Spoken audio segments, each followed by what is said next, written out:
Ұлы Отан соғысы 1941 мен 1945 жылдар арасында болған. Бұл соғыс екінші дүниежүзілік соғыс болып саналады. Ұлы жеңіс адамзат тарихындағы ең сұмдық соғыстың болып өткеніне 76 жыл толды. Бірақ ұлы жеңісті біз ұмытпаймыз. Жеңіс күні бұл сан мыңдаған ұрпақ үшін ортақ мереке. Бұл мереке бейбітшілік пен қайырымдылықтың мәңгі жасампаздығы. Отанын қорғаған жауынгер солдаттар мен офицерлердің айбыны. Тылдағы жеңісті жақындатқан жұмысшылардың ерлік еңбектерінің мәңгі өшпейтіндігін дәлелдейтін белгі болып қалмақ. Біздің аталарымыз бен әкелеріміздің батырлықтары мен жанқиярлықтары, олардың өз отанына деген шексіз сүйіспеншіліктері Қазақстанның бүгінгі жауынгерлері үшін мақтан тұтарлық үлгі ғана емес, бұл бірнеше ұрпақты байланыстыратын қоғамның рухани дамуы және ұлттық қайта өрлеуінің жоғары адамгершілік негізі. Жеңіс күні абыройымыз бен даңқымыздың мерекесі, табандылық пен ерлік, отанға деген сүйіспеншілік қатал соғыста жеңіске жеткізді. Ұлы Отан соғысы ұғымы ел үшін жанын қиған батырлардың, өзегін өкініш өртеген жандар мен қуаныштарын жүрегі жарыла шаттанған пенделердің тірегі болған қасиетті отанымыз Қазақстан. Қазақстан тәуелсіз ел. Сол тәуелсіздік жолында қазақ бабам не көрмеді десенші, еліміздің басына азапты, аштықты, сұм соғыста өтті.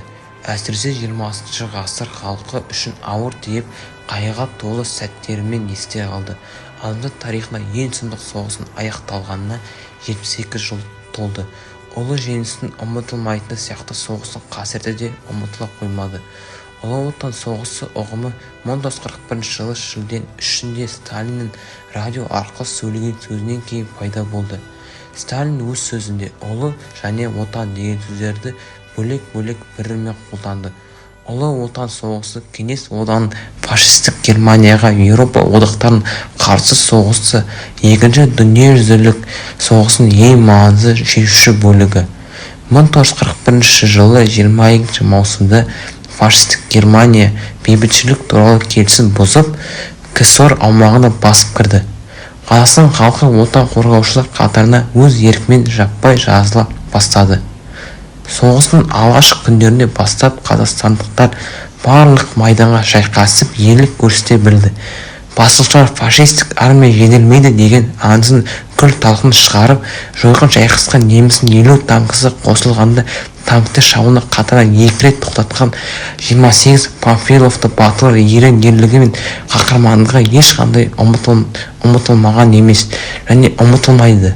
Соғыстың соңғы нүктесін Қостанай облысы қорғау Кутузов ордені 150-ші эсеристік атқыштар дивизиясының қатысуымен қойылуы.